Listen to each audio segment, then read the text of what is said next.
नमस्कार। आज हम लोग एक महत्वपूर्ण विषय पर चर्चा करने जा रहे हैं और वो विषय है पश्चिम बंगाल में चुनाव इतने महत्वपूर्ण क्यों हैं। हम लोगों ने देखा कि पश्चिम बंगाल में 6 चरण के चुनाव हो चुके हैं और 2 चरण के चुनाव बाकी हैं और शुरू से अभी तक जो मुख्य मुकाबला है वो भारतीय जनता पार्टी और तृणमूल कांग्रेस में है। लेकिन प्रश्न यह उठता है, अब की बार इतना ज़्यादा हलचल क्यों है? पश्चिम बंगाल के चुनाव इतने महत्वपूर्ण क्यों हैं? सिर्फ पश्चिम बंगाल के लिए नहीं, बल्कि पूरे भारतवर्ष के लिए, पूरे भारतवर्ष की जनता के लिए क्यों महत्वपूर्ण है? पश्चिम बंगाल की स्थिति दिन प्रतिदिन बहुत खराब होती जा रही है और ये कहना अनुचित नहीं होगा कि सत्ता के लालच में जो राजनीतिक दल हैं जिन्होंने पश्चिम बंगाल पे शासन किया है, वह पश्चिम बंगाल को जम्मू कश्मीर जैसा बना देने में बिल्कुल भी संकोच नहीं कर रहे हैं। और 30-35 साल का शासन वाम मोर्चा का रहा, उसके पहले कांग्रेस का शासन था और 10 साल का शासन ममता बनर्जी का हो गया है। इस पूरे दौरान, पूरे वर्षों में हमने देखा, आज़ादी के बाद से और अब तक अगर एक यात्रा पर चर्चा करें तो हम देखते हैं कि बंगाल का जो जनसंख्या घनत्व है वो बहुत तेज़ी से बदल रहा है, ख़ास तौर से जो बांग्लादेश के आसपास के इलाके हैं और वहाँ पर मुस्लिम जनसंख्या बहुत तेज़ी से बढ़ती जा रही है। ऐसा क्यों हो रहा है? वैसे तो हर जगह जनसंख्या कहीं भी बढ़ सकती है, बट पश्चिम बंगाल के लिए इसके क्या मायने हैं? इसे समझने के लिए हमें थोड़ा सा पश्चिम बंगाल के इतिहास पर नज़र डालनी पड़ेगी। काफ़ी पहले, यानी 1200 ईस्वी के आसपास, जो बंगाल की समृद्धशाली गौरव इतना था कि वह भारत का ही नहीं वरन इसकी चर्चा विश्व में भी होती थी। बहुत ही समृद्धशाली राज्य था। यहाँ की बनी हुई बहुत सारी वस्तुएं विदेशों में बहुत पसंद की जाती थी। 1204 में एक मुस्लिम आक्रांता मोहम्मद बख्तियार खिलजी ने बंगाल पर आक्रमण किया और उस समय की जो परिस्थितियां थीं, हिंदू राजा आपस में तालमेल नहीं रखते थे। कोई एक अगर संकट में आता था, दूसरा कोई उसकी सहायता नहीं करता था। इसलिए इस बंगाल के केस में भी यही हुआ। बिना किसी रुकावट के, बिना किसी बहुत बड़ी बाधा के मुस्लिम शासक बख्तियार ने वहाँ पर कब्जा कर लिया और अपना शासन स्थापित कर लिया। इसके पहले जो बंगाल था वो बौद्ध धर्मावलंबियों का बड़ा केंद्र था। सभी लोग शांतिप्रिय थे और जैसा कि हम जानते हैं, बौद्ध धर्म बुद्धम शरणम गच्छामि, शांति का संदेश पूरी दुनिया को देते हैं। मोहम्मद बख्तियार खिलजी के शासन के बाद बड़ी संख्या में धर्मांतरण हुए। बहुत स्वाभाविक होता है, किसी भी मुस्लिम आक्रांता ने जो भारत में किया है ये बहुत ही सामान्य घटना है और इस कारण बंगाल मुस्लिम बहुल राज्य हो गया, ऐसा कह सकते हैं। बट स्पेशली जो पूर्वी बंगाल है वहाँ पे मुस्लिम जनसंख्या बहुत ज़्यादा थी और जो पश्चिम का भाग था बंगाल का, वहाँ पे जनसंख्या कम थी। इसके बाद में 1204 से लेके 550 साल तक किसी भी हिंदू राजा ने, किसी भी भारत के दूसरे राजा ने ये नहीं सोचा कि बंगाल को पराधीनता से मुक्त कराया जाए, विदेशी आक्रांताओं के चुंगल से मुक्त कराया जाए।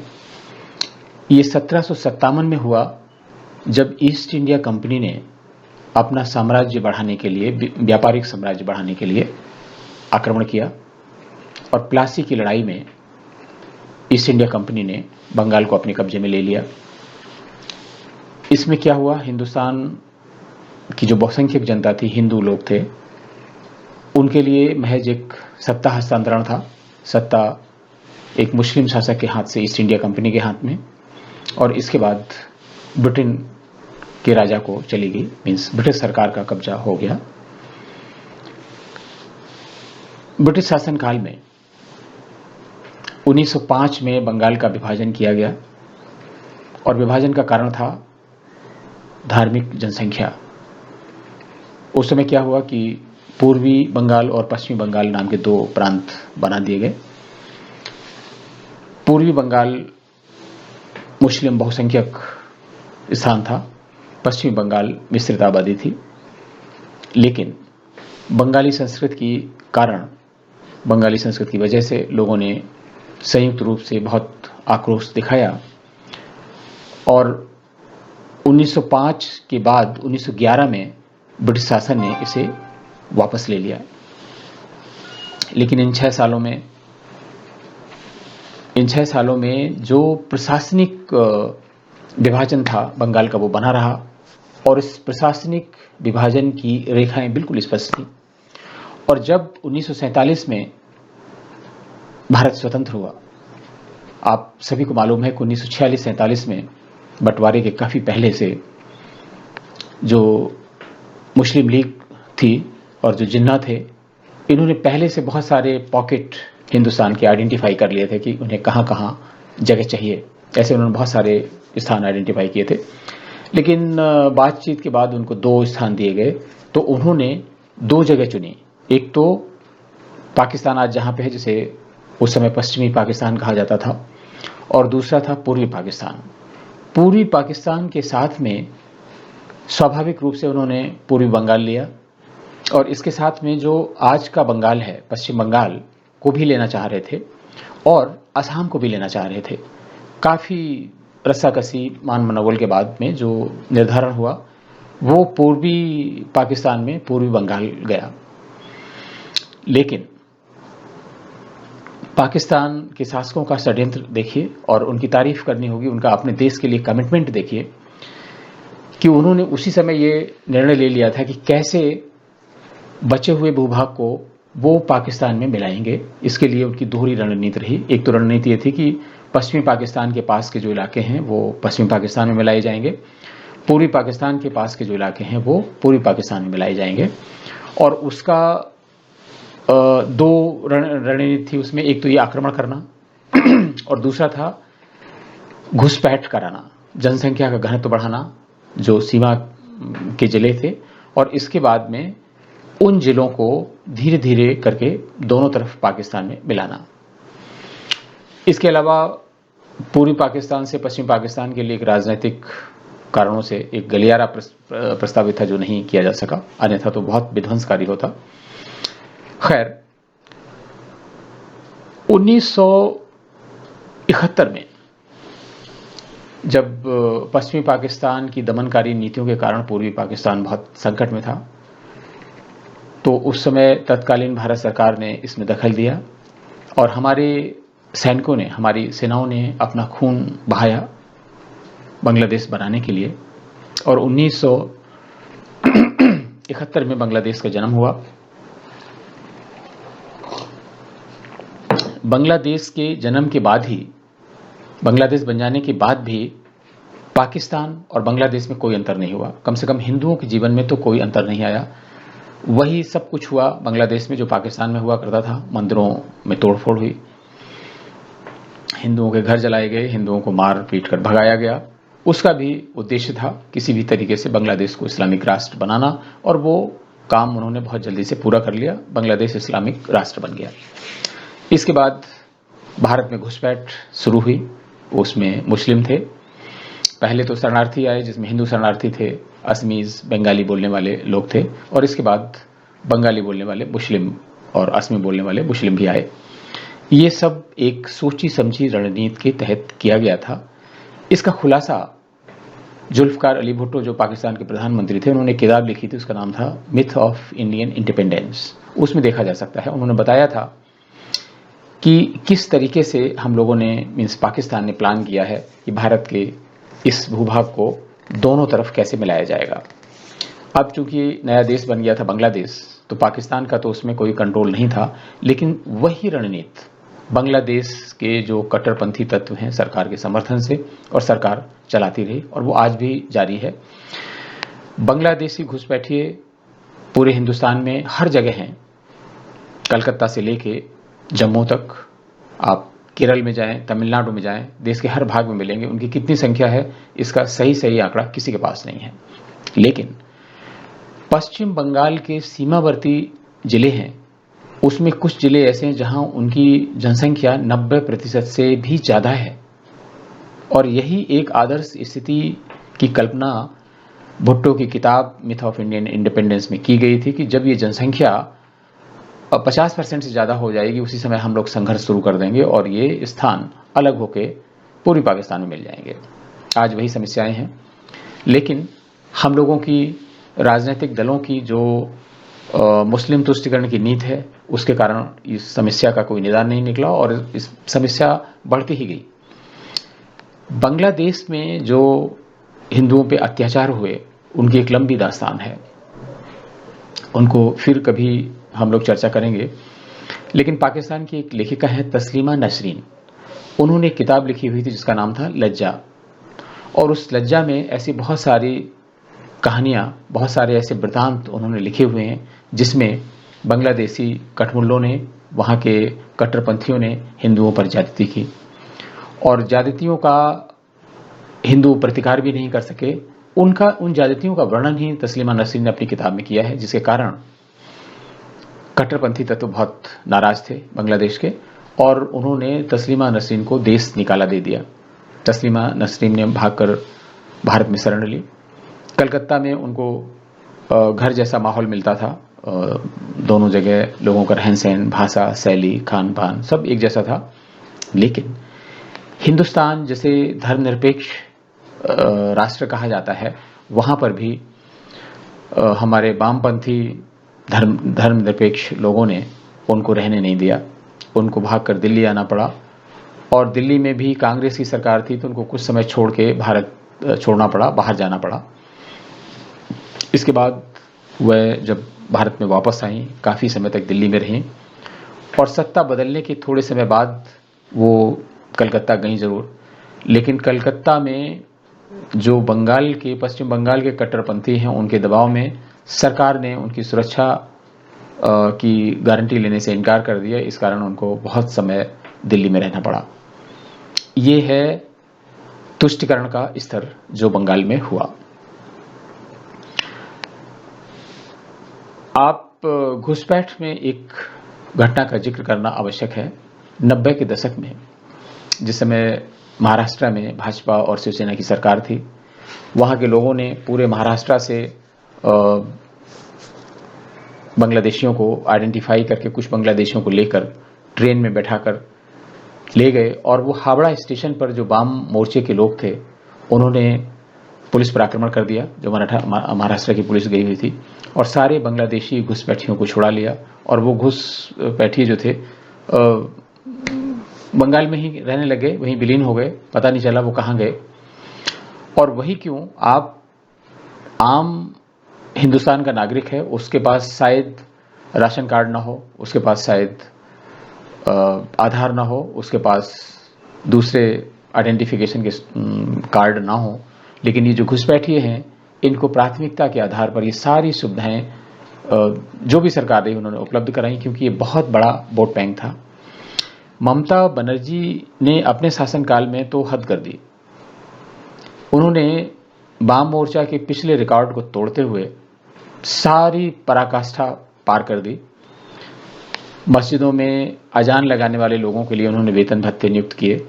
मस्जिदों के इमाम थे, उनको वेतन भत्ते देना शुरू कर दिया, और इस कारण मस्जिदों की संख्या में और मदरसों की संख्या में इतनी ज़्यादा वृद्धि हुई है कि हर गली कूचे में आपको मस्जिद और मदरसा मिलेगा। जो सीमांत जिले हैं पश्चिम बंगाल के, वहाँ से हिंदुओं का पलायन शुरू हो गया। ऐसी जगह में ये बहुत स्वाभाविक है, कहने की बात नहीं, कि जहाँ पे मुस्लिम बहुसंख्या होती है वहाँ हिंदुओं का रहना थोड़ा मुश्किल होता है, या अपनी शांति प्रियता की वजह से, सहनशीलता की वजह से ये लोग वहाँ नहीं रह सकते हैं, तो वहाँ से पलायन भी शुरू हो गया। और इसका भी परिणाम ये हुआ कि जो सीमांत जिले हैं वहाँ पे मुस्लिम जनसंख्या बहुत ज़्यादा हो गई है। लेकिन ये सभी लोग थोक में वोट करते रहे हैं, पहले वाम मोर्चा के लोगों को और अब बहन जी को, दीदी को।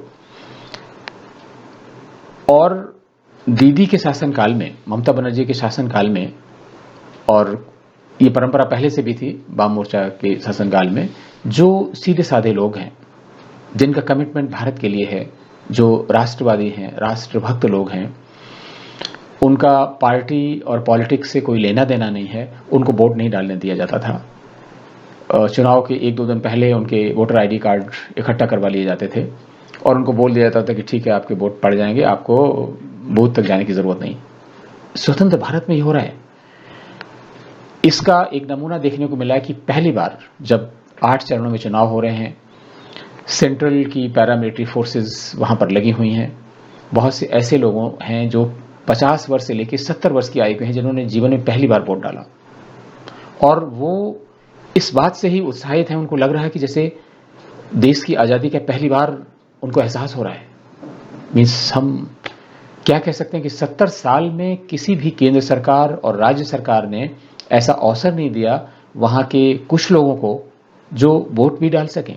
इसके अलावा बड़ी संख्या में बांग्लादेश से आए हुए हिंदू शरणार्थी हैं, जिनको ना तो नागरिकता मिली, ना ही अन्य कोई साधन मिले। उनमें बहुत सारे लोग हैं, राजवंशी लोग हैं जो अनुसूचित जाति वर्ग का प्रतिनिधित्व करते हैं, और मतुआ समुदाय की बहुत बड़ी संख्या है। इसलिए भाजपा ने भी जोर लगाया है, और वैसे तो अन्य पार्टियां हैं, हैदराबाद के ओवैसी साहब भी हैं मैदान में, और कांग्रेस जिसने आज़ादी के बाद से मुस्लिम लीग से हाथ मिला लिया था तुरंत बाद, यहाँ पर भी एक इंडियन सेकुलर फ्रंट, आप विडंबना देखिए कि फुरफुरा शरीफ के अब्बास सिद्दीकी, जिन्होंने अभी कोविड के टाइम पर एक नमाज पढ़ते हुए कहा था कि अल्लाह करे हिंदुस्तान में 50 करोड़ लोगों की जान चली जाए, उनके साथ में समझौता किया है। वाम मोर्चा, कांग्रेस और फुरफुरा शरीफ मिलकर चुनाव लड़ रहे हैं। हालांकि वो कहीं भी रेस में नहीं है। भारतीय जनता पार्टी अपना जरूर पूरा जोर लगा रही है। अब ये देखने वाली बात है कि इनका महत्व राजनीतिक दलों के लिए तो हो सकता है, क्योंकि उनको सत्ता चाहिए। अगर भाजपा की सरकार बनती है तो भाजपा के लिए अच्छा है, अगर कांग्रेस, वाम मोर्चा और फुरफुरा शरीफ की सरकार बनती है तो भी उनके लिए अच्छा है, और ममता अगर रुकती हैं तो इनके लिए ठीक है। लेकिन बंगाल के लोगों के लिए महत्वपूर्ण क्यों है? आप सोचिए, मतुआ समुदाय के इतना बड़ा समुदाय है, राजवंशी लोगों का है, इतने शरणार्थी हैं, और जो हिंदुस्तान में पीढ़ियों से रह रहे हैं, और उन्होंने इन 70 साल की आज़ादी में कभी वोट डालने का भी स्वाद नहीं लिया है। वो लोग खुलकर सामने आ गए हैं। वो मरने और जीने की चिंता छोड़कर आर पार की लड़ाई में आ गए हैं।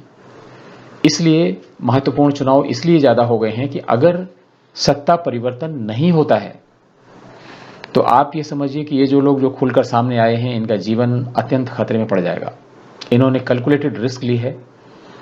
वो भाजपा को वोट दें या किसी को वोट दें, परिवर्तन का मतलब है कि वो भाजपा को ही वोट देना चाह रहे होंगे।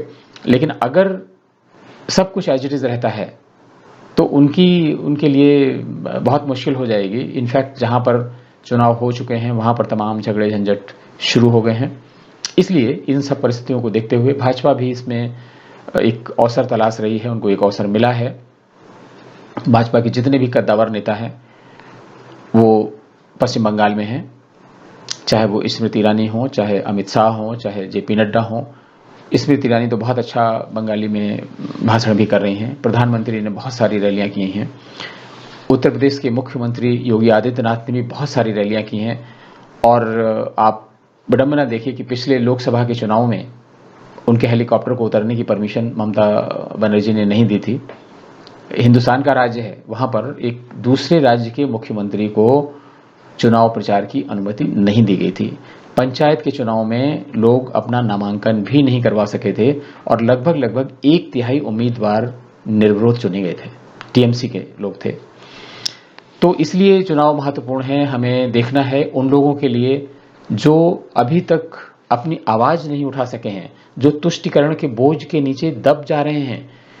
ये वही पश्चिम बंगाल है जिसके बारे में कहा जाता था कि जो पश्चिम बंगाल आज सोचता है दूसरे लोग कल सोचेंगे। आज वहां पे दुर्गा विसर्जन रोक दिया जाता है किसी मुस्लिम त्योहार की वजह से। स्कूलों में, सार्वजनिक संस्थाओं में सरस्वती पूजा पर रोक लगा दी जाती है।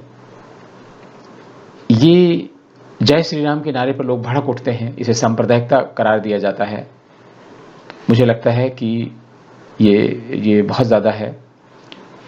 धर्मनिरपेक्ष राष्ट्र में तुष्टीकरण का इतना खुला खेल जनता स्वीकार नहीं करेगी, लेकिन हम लोगों के बीच में ही बहुत से ऐसे लोग हैं जो तमाम तरह की चीजें फैलाते हैं।